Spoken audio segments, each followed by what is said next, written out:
제가 팔복을 여러분과 함께 나누면서 계속 말씀을 드리려고 해요. 좀 각인을 시켜 드리려고 합니다. 왜냐하면 제가 그러지 못했기 때문에 그래요.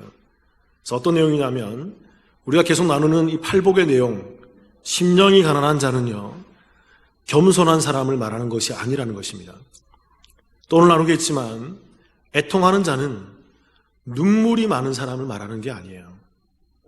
앞으로도 계속 나누겠지만 온유한 자는 유순한 사람을 말하는 것도 아니고요, 긍휼히 여긴 자는 정이 많은 사람을 말하는 것이 아닙니다. 또 화평케 하는 자는 평화주의자를 말하는 게 아니에요. 이러한 것들은 세상이 성경을 오해해서 잘못 들여다보는 모습입니다. 성경의 진리를 모르기 때문에, 성경의 맥을 모르고 성경의 중심사상을 모르기 때문에 그저 눈에 읽혀지는 대로, 그저 우리 눈에 즐거운 대로 해석하게 만드는 그런 의미라는 것이죠. 그렇기 때문에 여러분, 만일 우리가 이렇게 생각해서 겸손하고 눈물이 많고 유순하고 정이 많고 평화를 사랑하는 사람들이 팔복에서 말하는 그런 복된 사람이라 그런다면 이게 어떻게 귀결이 되냐면요, 예수 믿지 않는 겸손한 사람, 예수 믿지 않는 눈물 많은 사람, 예수 믿지 않는 유순한 사람, 예수 믿지 않는 정이 많고 평화를 사랑하는 사람이 어디에 가는 것일까요? 천국 가게 되는 현상으로 귀결되는 것입니다. 그러니까 말씀에 있어서, 전체 성경 사상에 있어서 심각한 오류가 생겨버리는 것이죠. 자, 질문 한번 드려볼게요, 여러분. 잘 생각해 보세요. 답할 수 있는 질문입니다. 태생적으로, 선천적으로 태어나면서부터 좀 겸손한 사람이 있습니까, 없습니까? 답을 해보세요. 태생적으로, 선천적으로 겸손한 사람이 있어요, 없어요? 있다고요.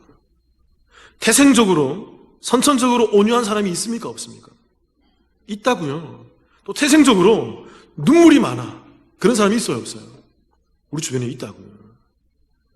그러니까 이러한 것들이, 이러한 눈물 많고 온유하고 겸손한 것들이 오늘 성경이 말하는 팔복의 내용이고, 그게 복이라 그런다면 예수 믿지 않고 겸손하고, 예수 믿지 않고 눈물 많고, 예수 믿지 않고 온유한 사람이 천국 백성이 될 수 있는 거예요. 그래서 이러한 진리를 오해하고 잘못 이해하는 오늘 전 세계의 큰 교단 중에 한 어떤 단체는, 어떤 교단은 이렇게 얘기하는 거죠. 팔복의 내용의 말씀을 보면서 예수 그리스도를 믿지 않더라도 그저 착하게 살면, 그저 선하게 살면, 그저 좋은 일을 많이 하면 그 인생은 천국에 갈 수 있다라고 얘기하는 것입니다. 꽤 유명한 종교가 아니에요. 꽤 유명한 단체에서 얘기한다고요. 이들이 왜 이렇게 얘기할까요? 성경의 중심 사상을 모르기 때문에 그렇습니다. 성경의 진리를 모르기 때문에 그래요. 그래서 성경에도 없는 말을 지어내서 얘기하는 거죠. 진리를 모르기 때문에, 진리가 그들에게는 감춰져 있기 때문에 그런 얘기를 한다는 것입니다. 거듭 말하지만 팔복은 예수 그리스도를 믿지 않는 사람들은 절대로 알 수 없고요, 알 수 없기 때문에 누릴 수 없고요, 누릴 수 없기 때문에 소유할 수 없는 것입니다. 그러니까 이 팔복을 아무리 많이 읽어도 이 심령이 가난한 자는, 애통한 자는, 온유한 자는, 화평케 하는 자는, 의에 줄이고 목마른 자는, 뭐 그렇게 아무리 많이 읽어도 이 말이 그들에게는 어떤 의미인지 깨달아지지 않는다는 거죠. 왜요? 못 누리기 때문에, 모르기 때문에 그런 거죠. 이렇게 팔복의 내용은요, 오직 예수 그리스도를 제대로 믿는 성도들만이 누릴 수 있고 얻게 되는 복인 것입니다. 그들만이 알 수 있는 거예요. 그래서 여러분 잘 아셔야 됩니다. 예수 믿는 것이 무엇인지를, 내가 예수 믿는지를 좀 판별하고 싶고 분별하고 싶습니까, 여러분? 그런 분이 갈 것 같아 있더라고요, 신방 가보니까. 내가 예수 믿는지 안 믿는지 잘 모르겠습니다. 그럼 우리 앞으로 나누는 이 팔복의 내용을 우리 자신에게 투영시켜 보세요. 이 팔복에 있는 모습이, 이 팔복의 거울이 나의 모습인지, 여기서 드러나는 모습이 나의 모습인지, 그것이 나에게 있는 모습이라고 고백되어진다 그러면 단언할 수 있습니다. 예수 믿는 거 맞아요. 근데 우리가 지난번에 나눴듯이 심령이 가난한 상태가 없고, 오늘 나누겠지만 이 애통이 없고, 앞으로 나누겠지만 온유와 그러한 그 화평케함과 그 긍휼함이 없는 자들은 절대로 이 진리가 뭔지도 모르고 예수 믿는 것이 아닐 수도 있다는 거예요. 그렇다면 여러분, 오늘 세상이 알지 못하는 이 팔복, 세상이 이해하지 못하는 이 팔복 중에 오늘 함께 나누게 될 이 두 번째 복이 우리 가운데 말하고 있는 내용이 무엇일까요? 한번 따라해 보겠습니다. 애통하는 자의 복. 좀 오늘 이 애통을 나와서 부활절에 무슨 애통을 얘기하나 해서 좀 애통스럽게 들릴지 모르겠지만, 근데 매우 중요한 내용이고 매우 분명한 내용입니다. 말씀 마태복음 5장 4절을 같이 한번 읽어볼까요? 시작. 애통하는 자는 복이 있나니 그들이 위로를 받을 것이며. 그러니까 이 구절에 대해서 전 이렇게 말씀하시는 분을 제가 들은 적이 있어요, 예전에. 이렇게 해석하시더라고요. 우리가 참 너무나도 이 땅이 너무나도 건조하고 이 세상이 너무나도 메마르고 삭막하기 때문에 그런 메마른 인생 가운데에서 그 인생이 좀 잘 울고 나면 기분이 좋아진다는 것입니다. 눈물을 촉촉히 눈물을 흘리면서 그 심정에, 그 감정에 그런 눈물바다가 되어서 그 감정이 눈물로 말미암아 기경이 되면 좀 기분이 좋아지고 상쾌해진다는 거죠. 그래서 눈물과 슬픔은 이렇게 얘기하는 것이에요. 우리를 단련시킨다. 어떻게 생각하십니까? 맞는 말이죠. 그러면서 이렇게 얘기하는 거죠. 잘 우는 자가 복된 자야. 이 말씀을 그렇게 해석해요. 여러분, 말씀은 이렇게 보는 게 아니에요. 말씀은 이렇게 피상적으로 우리 인간의 그러한 생각과 사고로 의해서 애통하는 자가 복이, 그래서 잘 울어야 복된 거구나, 나한테 도움이 되는 거구나, 울더라도 잘 울어야지, 의미 있게 울어야지, 의미 있는 슬픔을 가져야지, 그래, 그렇게 해야만 이게 복이 되는 거지. 왜 이렇게 생각할까요, 여러분? 진리를 모르기 때문에 그렇습니다. 오늘 성경이 말하는 애통이 뭔지, 성경이 말하는 복이 뭔지, 성경이 말하는 그 위로가 뭔지 모르기 때문에 세상적인 그 애통과 세상적인 복과 세상적인 위로로 투영해서 말씀을 들여다보고 있는 거예요. 그러니까 이 정도밖에 해석하지 못하는 거죠. 굉장히 얕은 해석이에요.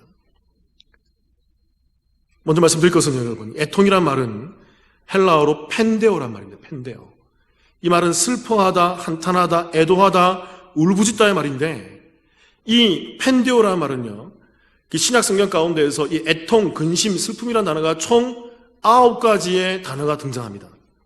그 중에서 슬픔 가운데, 그 애통 가운데, 그 비련 가운데 제일 강도가 센 애통이, 그 슬픔이 바로 이 펜데오라는 단어예요.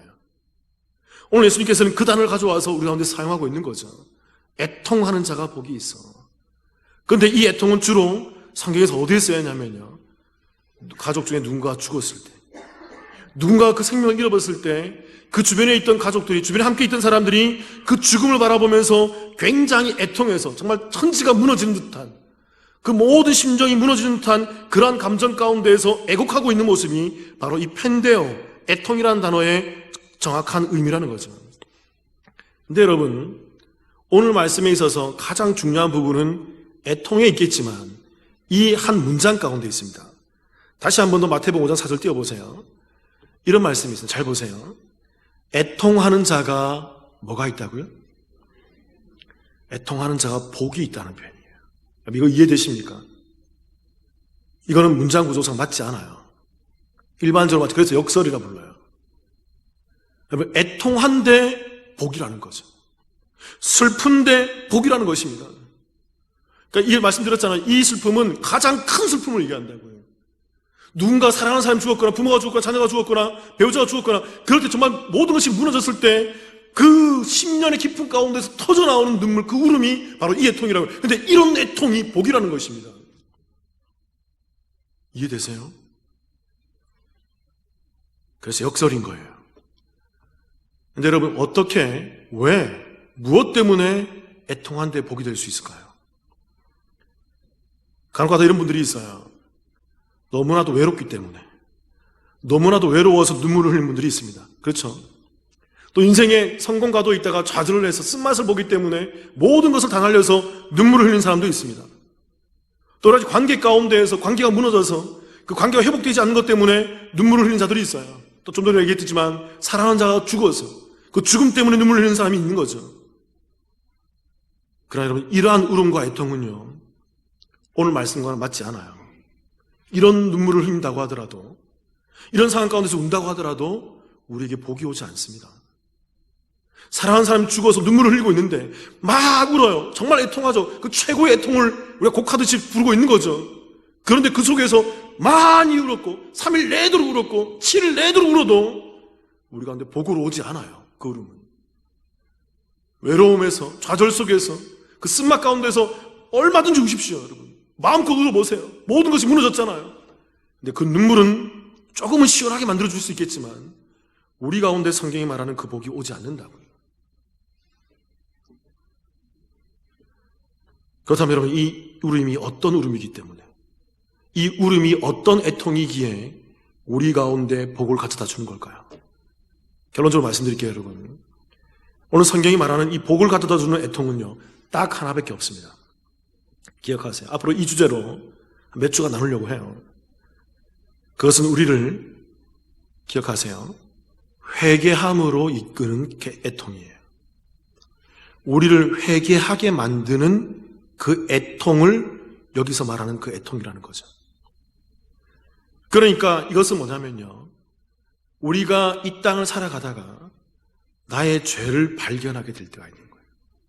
내가 잘 살아보려고 하고 내가 좋은 일을 많이 해보려고 하고 내가 착한 일 많이 하려고 그러고 율법 잘 지키려고 그러고 선한 일 많이 하려고 하지만 여전히 내 속에 있는 그런 가운데 있는 죄를 발견하게 되는 그 인간의 어쩔 수 없는 죄의식 앞에서 무릎 꿇고 애통해야 하는 그 애통을 얘기하는 것입니다. 그 죄인식 가운데에서 눈물을 흘리는 애통인 거죠. 이 애통만이 어디로 이끌음을 받게 하는 거죠? 회개 가운데 나아가게 하는 거예요. 하나님, 제가 목사인데 내가 이렇게 매주일마다 말씀을 연구해서 선포하는 그런 거룩한 직분의 가운데 있고 단상 위에 올라 높은 단상 위에 올라서 말씀을 증거하고 있는데 주님 저의 7일 동안의 삶은 저의 6일 동안의 삶은 정말 추악합니다. 제가 아닌 척하고 있지만 저의 10년 가운데는 오직 죄만 생각하고 죄만 드러나고 있고 그 화와 분과 이 땅 가운데서 인간들이 행하는 모든 죄를 저도 다 갖고 있네요. 주님 목사지만 저는 안 돼요. 주님 이런 죄를 깨닫는 그 어찌할 수 없는 죄인식 앞에서 주님 저 어떻게 해야 됩니까? 라고 무릎 꿇는 그 애통인 거죠. 이 애통만이 회개함으로 나오게 하고 이 회개함이 어디로 인도하는 걸까요? 구원으로 인도하는 거예요. 그래서 여러분 기독교의 복은 딱 뭐밖에 없습니까? 뭐가 복이에요? 구원이 복이에요. 성경이 말하는 모든 복은 이 구원의 길을 됩니다. 우리가 예수 믿고 구원받는 것 이게 창세기부터 계시록까지 말하는 그 유일한 오직 한 가지인 그 복이라고요. 그래서 이 복을 소유하기 위해서는 우리가 먼저 어떻게 해야 되죠? 죄인식을 해야 되는 것입니다. 우리 안에 있는 그 죄를 각인해야 되는 거죠. 그 죄를 바라보고 어찌할 수 없는 나의 상태 가운데에서 십자가 앞에 나와 주님 앞에 무릎 꿇고 애통해야 하는 것입니다. 그렇기에 여러분 오늘 성경이 말하는 이 애통은요 예수님을 모르는 세상은 알 수 없는 거예요. 예수님을 모르는 세상은 누릴 수 없는 거죠. 그래서 그 복 또한 이 세상은 가질 수 없는 것입니다. 외로움 속에서 오는 애통이 아니에요. 인생의 쓴맛 가운데서 오는 애통이 아니라고요. 좌절 가운데 오는 애통이 아니라고요. 사랑하는 사람이 죽었기 때문에 오는 애통이 아니라고요. 그런 애통으로는 구원을 받을 수 없습니다. 그런 애통으로는 성경이 말하는 그 복을 누릴 수가 없다고요. 이 애통은 나의 죄를 인식하면서 오는 애통이고 내가 철저히 죄인이라는 그 죄의 자각 가운데 나오는 죄의 고백 가운데 있는 그러한 고백인 것이지요. 그래서 그들은 이런 고백하는 것입니다. 주님, 제가 죄인입니다. 제가 죄인입니다. 그래서 여러분, 내가 구원받은 사람인지 아닌지를 저와 여러분들이 확인하기 위해서는 오늘 이것을 투영시켜 보면 돼요. 저와 여러분의 삶 가운데 이 애통함이 있는가를 질문해 보십시오. 여러분의 삶 가운데 애통함이 있으세요? 정말 내가 죄인이라고 생각하세요? 어찌할 수 없는 죄, 정말 내 근원 가운데에서 그 도사리고 있는 그 죄의 모습이 보이세요? 그 죄 때문에 고민이 되십니까? 그 죄 때문에 애통이 되세요? 이 애통은 가장 극심한 애통이라고요. 그 죄 때문에 자각해서 주님, 저는 이 죄 때문에 도저히 구원받을 수 없는 존재입니다. 죽을 수밖에 없는 존재입니다. 주님이 아니시면 나는 죽을 수밖에 없어요. 이제 경각이 달렸습니다. 주님, 이 고백이 여러분 입술 가운데 터져나오세요? 그들이 복을 누리는 자예요. 그들이 예수 믿는 사람들이라고. 만일 우리 가운데 이 죄 자각이 없고 그냥 예수 믿고 나와서 예수 믿는다고 생각하는 분들이 있습니까? 도전드립니다. 애통하셔야 돼요. 그냥 교회 나와서는 아무것도 아닙니다. 이 애통을 갖고 있어야 돼요. 그래서 여러분, 이 애통은요, 우리가 지난주까지 나눠 살펴봤던 그 심령의 가난과 연관이 되어 있습니다. 연결이 되어 있어요. 내가 이 땅을 잘 살아보려고 노력했는데 도저히 어찌할 수 없는 나라는 존재, 영적 파산을 경험한 사람들이 내가 왜 이렇지? 내가 선하지 않네? 내가 착하지 않네? 그 영적 파산을 경험한 자들이 그 가운데서 그러면 내 안에 뭐가 있기 때문에 내가 이렇게 되는 거야 라고 들여다보니까 죄가 보이는 거죠.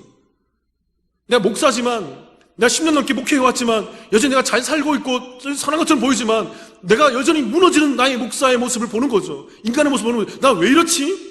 영적 파산을 경험하는 것입니다. 그 가운데서 내 안에 있는 죄를 보는 거죠. 주님, 이 죄가 나의 근원이었군요.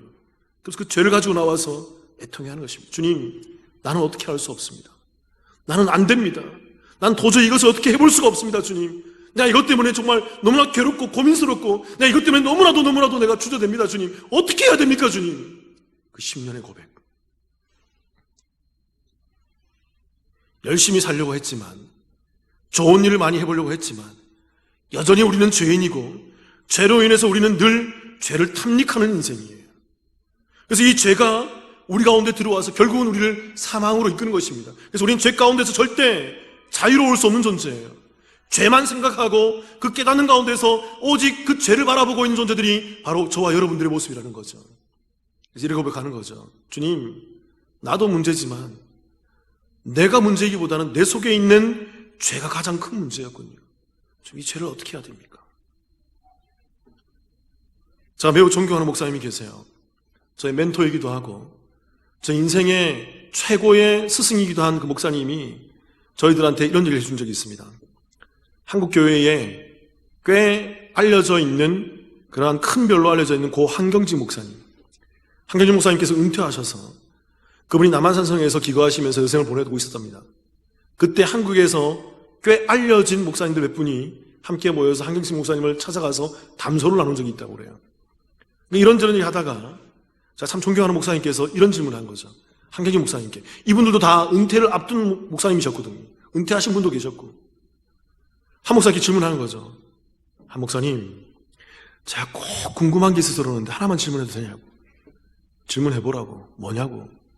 목사님, 도대체 몇 살을 먹어야, 몇 살이 되어야 우리 안에 있는 이 음욕을 우리가 사라지게 할 수 있을까요? 이 질문을 누가 할까요? 그분 한국교회에서 목회 잘하시고 은퇴하신 목사님이세요.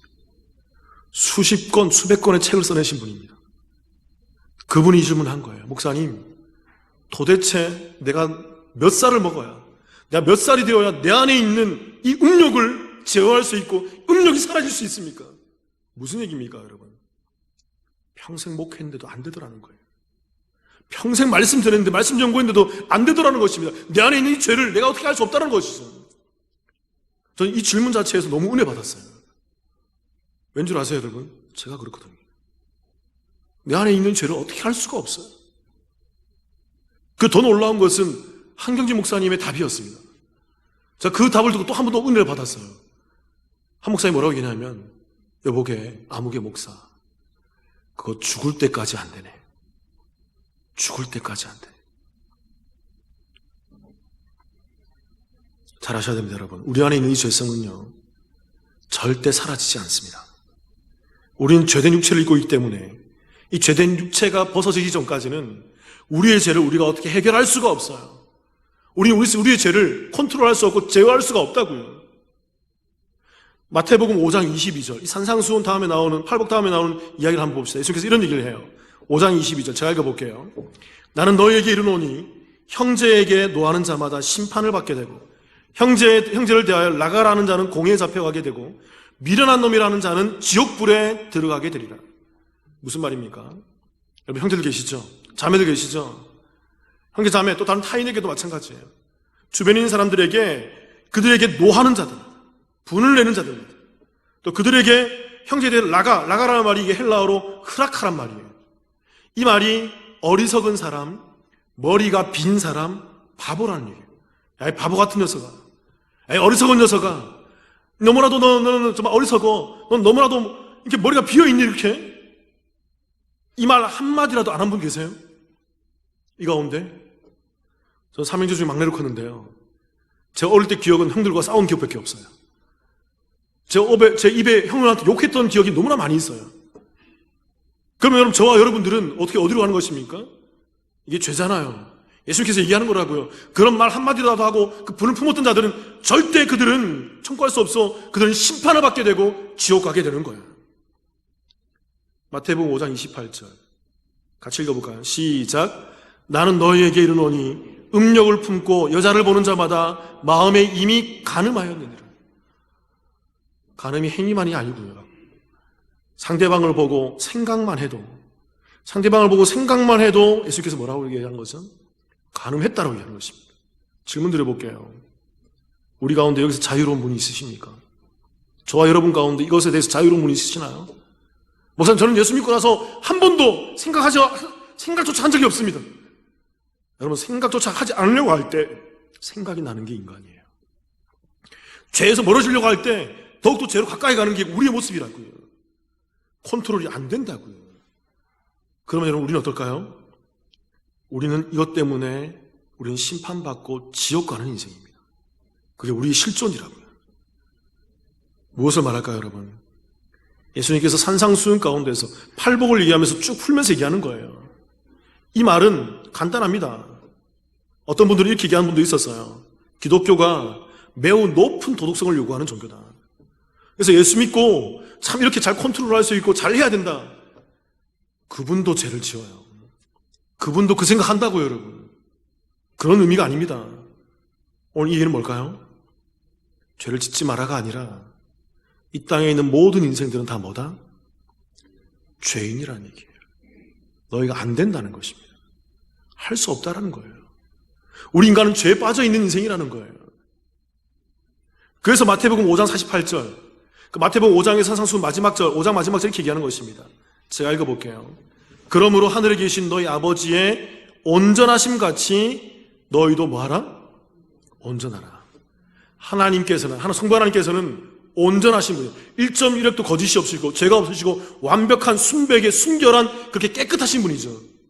여기서 말하는 이 온전이라는 단어가 헬라어로 텔레이오스란 말이에요. 이 말이 끝난, 마무리된 완전한, 완벽한 형용사용법입니다. 그러니까 완전히 깨끗하다는 거예요. 그러니까 모든 것이 다 죄가 없이 모든 것이 다 완벽한 깨끗함이라는 거죠. 그러면서 그 하나님 예수님께서 얘기하는 거죠. 너희 하나님이 그렇게 완벽하시고 완전하시고 깨끗하시니까 너희도 하나님의 아들, 딸이라며 너희도 완전해야지. 너희도 완벽히 깨끗해야지. 너희도 순백의 깨끗함으로 이 땅을 살아가야지. 죄 지으면 안 되지. 질문 드릴게요. 저 여러분이 완전합니까? 완전하지 않습니까? 목사님, 저는 완전합니다. 손 들어보세요. 그 완전히 죄라고요. 그렇게 완전하다고 말하는 게 죄라고요. 거짓이라고요. 그럼 뭐죠, 여러분? 그래서 예수님께서 이런 말씀하시는 것입니다. 요한복음 19장 30절 같이 한번 읽어볼게요. 같이 읽겠습니다. 시작. 예수께서 신 포도주를 받으신 후에 이르시되 다 이루었다 하시고 머리를 숙이시니 영원히 떠나가시니. 이 다 이루었다. 이게 뭐냐면 이게 헬라어로 텔레오란 말이에요. 이게 아까 얘기했던 그 텔레이오스의 동사형이에요. 그래서 이 말의 뜻은 뭐냐면 이게 끝내다, 마무리하다, 완전하다, 완벽하다는 것입니다. 여러분, 예수님께서 뭘 끝내셨죠? 우리의 뭐요? 죄를 끝내신 거예요. 예수님께서 우리 안에 있는 그 죄성, 그 죄의식들을 완전히 마무리시켜버린 것입니다. 완전하게 그것을 다 싸잡아서 아예 지워버리신 거죠. 그래서 여러분, 우리가 그 예수 그리스도를 믿는 믿음으로 그리스도 안에서 어떤 자가 되는 거죠? 죄 짓지 않은 자로 여김을 받는 거예요. 죄 짓지 않는 자가 아니라. 그게 기독교고 그게 복음이라고요. 전혀 우리는 죄 가운데 있습니다, 여러분. 그러나 그 믿음이 그리스도로 말미암아 그리스도의 바리케이트가 우리 가운데 서 있는 거죠. 그래서 하나님이 우리를 보실 때 나를 보는 게 아니라 내 죄를 보는 것이 아니라 예수를 보는 거죠. 어떠한 예수? 그 완벽한 예수, 그 텔레이오스한 예수, 그 테레오한 예수, 그 완벽으로 그리스도를 바라보면서 충분하, 너는 깨끗하네, 넌 죄짓지 않았네. 그래서 그 깨끗한 자들이 천국 가는 거예요. 그 깨끗한 자들이 하나님의 은혜를 입고 하나님께로 올라가는 거죠. 그래서 그들이 하나님 아버지께서 완전하신 같이 그들이 예수 그리스도 안에서 완전할 수 있는 것입니다. 여러분, 이게 복음이고 이게 기독교예요. 그래서 여러분, 도저히 어찌할 수 없는 이 죄 문제를 철저히 깨닫고 도저히 안 되는 나 자신의 이 죄된 모습을 깨닫는 자들이 이 죄된 실체를 발견하게 되면서 눈물을 흘리게 되는 게 뭘까요? 이게 애통인 것입니다. 이것 때문에 우셔야 돼요. 하나님, 나도 문제지만 내 안에 내가 해결할 수 없는 이 죄가 도사리고 있습니다. 내 안에 내가 안 하려고 하는데 자꾸 할 수밖에 없고 생각 안 하려고 하는데 자꾸 생각나는 이 죄를 내가 어떻게 해야 됩니까, 주님? 이 죄 때문에 내가 미치겠습니다. 죽겠습니다. 주님 도와주옵소서라고 십자가에 가서 무릎 꿇는 그 눈물이 애통인 거예요. 오늘 성경이 말하는 그 애통이라고요. 그래서 그 애통으로 말미암아 그들이 뭐 하는 것입니까? 복을 받는 거예요. 그 복이 뭐죠? 구원의 복인 거예요. 생명의 복인 거예요. 그래서 그들이 위로를 받을 것입니다. 어떤 위로죠? 천국의 위로인 거예요. 성령님이 우리 가운데 내주하시는 위로인 거죠. 그래서 그 애통한 자들만이 하나님의 복과 그 위로 가운데에서 이 땅을 살아가게 된다는 것입니다. 여러분, 이 애통이란 말이 헬라어로는 펜데오란 말인데, 이건 히브리어로 그대로 투영을 해서 번역을 해보면 이것은 아벨이라는 단어로 나옵니다. 같은 말이에요. 히브리어로는 아벨, 헬라어로는 펜데오란 말이에요. 근데 이 애통이라는 이 말이 히브리어로는 아벨인데, 이 말이 잘 드러나 있는 사상이 이사야서 61장에 나와 있습니다. 제가 한번 읽어볼게요. 이사야서 61장 1절 제가 한번 읽어보겠습니다. 주 여호와의 영이 내게 내리셨으니 이는 여호와께서 내게 기름을 부으사 가난한 자에게 아름다운 소식을 전하게 하라 하심이라.